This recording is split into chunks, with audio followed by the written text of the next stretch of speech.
Começando mais uma análise interessante e relevante aqui no canal, e hoje eu quero trazer para vocês a estratégia de guerra de Moscou, que permitiu aumentar a produção de munições ao seu nível máximo e com espaço para ainda expandir mais a sua indústria de defesa. E como que a Rússia conseguiu chegar a este grande feito. Mas antes peço gentilmente para se inscrever no canal, ativar as notificações, que isso vai ajudar em muito na continuidade do meu trabalho. Também peço para curtir, compartilhar o vídeo para que possamos ganhar ainda mais relevância na comunidade geopolítica. E também vocês podem fazer parte do clube dos canais aqui do Área Militar. Se tornando membro, você tem alguns benefícios, como por exemplo, assistir aos vídeos primeiro de todo mundo, e ainda você vai ter os seus comentários destacados em cada vídeo. Para se tornar membro é muito fácil, apenas clique no botão Seja Membro e siga as orientações. Todos esperavam um comportamento de sangria da economia russa por conta das sanções ocidentais que foram impostas, bem como os esforços de Vladimir Putin para tornar a economia uma economia de guerra neste momento. O que poderia, é claro, impactar na capacidade da Rússia de sustentar o conflito ou até mesmo levar a sua defesa a ficar sobrecarregada. Em alguns momentos, parecia que isso estava se confluindo para este caos interno dentro da Rússia. Mas, de repente, uma estratégia bem interessante começou a ser aplicada dentro da Rússia. A guerra, de fato, transformou a nação. O gás e os setores energéticos, como o petróleo e seus derivados, desde o período lá pós-soviético, nos anos seguintes ao fim da Guerra Fria, eram os setores líderes do país. Só que hoje, neste momento, a defesa é o seu maior setor de economia e o petróleo é a ferramenta ideal que a Rússia usa para alcançar a sua supremacia. Li que alguns analistas que acreditam que esse tipo de economia ela cria alguns desequilíbrios de longo prazo que provavelmente serão problemáticos para a Rússia, não estão enganados, estão corretos. No entanto, está funcionando nesse momento. E é claro que a longo prazo tem algumas implicações para a economia do país. E isso acontece na história das guerras. Isso já aconteceu na história das guerras. Todas as nações sentiram o impacto de um pós-guerra, de um pós-conflito, principalmente no alto gasto social, alto gasto militar, de saúde e também o aumento do número de desempregos, e entre outros fatores que levam à ruína de uma economia. E as autoridades, hoje, da Rússia, elas estão fornecendo quantidades massivas, colossais de equipamentos e também de munições lá no conflito no leste europeu. E as tropas russas hoje, elas estão disparando cerca de 10.000 munições de artilharia por dia, contra 2.000 munições disparadas pelos ucranianos. E a proporção pode ainda depender, é claro, das áreas em que esse conflito de linha de frente está ocorrendo. Em algumas áreas, esta proporção pode ser ainda maior. Pode ser tanto muito maior por parte da Rússia, quanto muito menor por parte da Ucrânia. E para atender de fato esta demanda, a Rússia ela conseguiu chegar a um ápice na produção de munições de artilharia do país. E esta indústria, hoje, ela tem capacidade ainda para expandir nos próximos meses e aumentar ainda mais essa produção interna de equipamentos e também de munições de artilharia. A Rússia hoje, ela trabalha de forma interminável, de forma constante a sua indústria de defesa. Existem fábricas que trabalham, operam já 24 horas por dia, 7 dias por semana, recebendo ali trabalhadores em torno de 13 milhões, em que antes desse conflito começar, em 2022, existia ali um quantitativo de cerca de 2 a 2,5 milhões de trabalhadores. Então Moscou traçou uma estratégia importante que estamos observando hoje.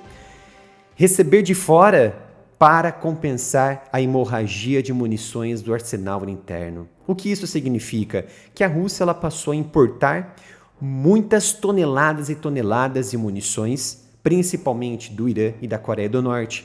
Só do Irã, Moscou recebeu cerca de 300 mil munições de artilharia só no ano passado, em poucos meses. E na Coreia do Norte, ela vem fomentando e aumentando a sua indústria interna para abastecer a Rússia. Inclusive, já forneceu mais de 6.700 contêineres navais em munições, o que dá em torno de milhões e milhões de projéteis de artilharia para a Rússia utilizar no leste europeu. Inclusive, semanalmente, navios tanto russos quanto norte-coreanos estão entrando e saindo do porto russo de Vostokny, lá na região do extremo leste do país. E é uma bela estratégia de guerra porque faz com que a indústria de Moscou compense a estrutura interna para atender a demanda de guerra. Diferente, por exemplo, do Ocidente, que não possui um mercado externo capaz de suprir essa duplicidade de modalidade, ao mesmo tempo em que fornece, ao mesmo tempo carrega o seu próprio estoque a um nível de conflito, a um nível de guerra. No entanto, isso pode ser adequado no Ocidente. Por exemplo, nos Estados Unidos, só vai ser possível quando o presidente Joe Biden ele invocar a lei de produção de defesa. Isso significa que vai dar mais poder ao presidente e também à nação, ao Pentágono, ao Departamento de Defesa de Estado, ordenar as empresas internas a produzirem equipamentos e de uma forma muito rápida e direcionada para o equipamento de guerra, rapidamente para apoiar a defesa nacional. Inclusive, se entrar ou não num conflito, isso vai depender, é claro, de como vai estar caminhando o conflito no leste europeu. A Rússia, hoje, ela produz em média entre 115 a 130 mísseis de longo alcance, cerca de 300 a 350 drones de ataque unidirecionais baseados no modelo iraniano dos tipo Shahed, entre outros tipos também iranianos.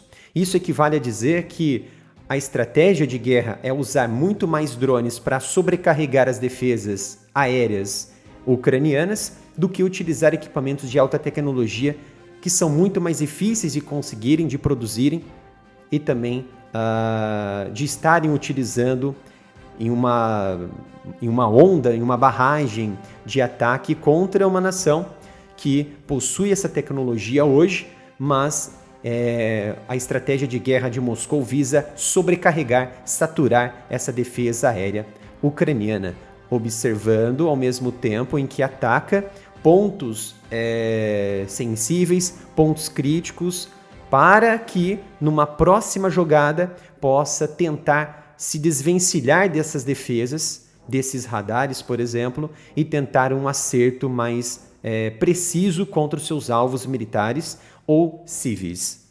Talvez hoje o maior desafio da Rússia tem sido a produção de tanques e também de outros veículos blindados, porque hoje ela produz cerca de 125 tanques por mês, mas a maioria desses tanques que a Rússia ela produz são modelos muito mais antigos e aqueles que são reformados, que não são produzidos do zero.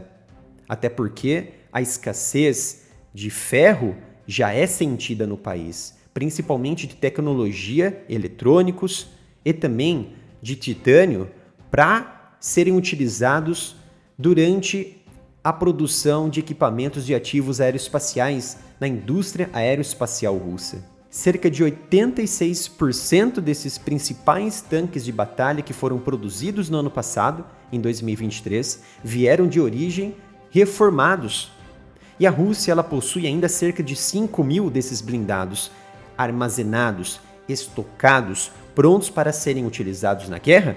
Não, mas prontos para serem desmembrados e as suas peças servirem de peças sobressalentes para outros blindados que estejam em condições melhores para serem reformados e colocados no campo de batalha. Mas a cereja do bolo na Rússia esteja sendo, com certeza, a capacidade de produção de munições e artilharia do país, que se chegou ali ao seu ponto máximo, ao seu ápice de produção, onde hoje está produzindo mais de 250 mil munições de artilharia todos os meses, ou cerca de 3 milhões por ano. Isso é cerca de 3 vezes maior do que a capacidade de produção dos Estados Unidos e da Europa juntos, que geram ali pouco menos de 1,2 milhão de munições anualmente. No entanto, essa produção do Ocidente, em grande parte, está indo para Kiev. E a Rússia faz exatamente o contrário. Ela envia sua grande maioria para os estoques internos e usa o excedente dessa produção de munições e artilharia e também o que importa dos aliados para a guerra no leste europeu. Então, para encerrarmos, esta guerra no leste europeu é uma guerra, sim, de saturação híbrida e também de desgaste. Só que ela está mostrando o jogo de xadrez e só vai vencer aquela nação não que possui grandes aliados, várias dezenas de aliados. Pelo contrário, até porque estamos tratando aqui de nações que possuem armas nucleares e uma grande capacidade de um potencial de produção de armas convencionais. Mas vai vencer aquela nação que desenvolver as melhores táticas e as melhores estratégias de guerra no campo de conflito e também no setor geopolítico. Obrigado pela sua presença, espero que tenham gostado desta análise. Peço que se inscreva, ative as notificações para ajudar na continuidade do meu trabalho e também curta e compartilhe o vídeo para que possamos ganhar ainda mais relevância na comunidade geopolítica. Obrigado pela sua presença e nos vemos no próximo vídeo aqui no canal.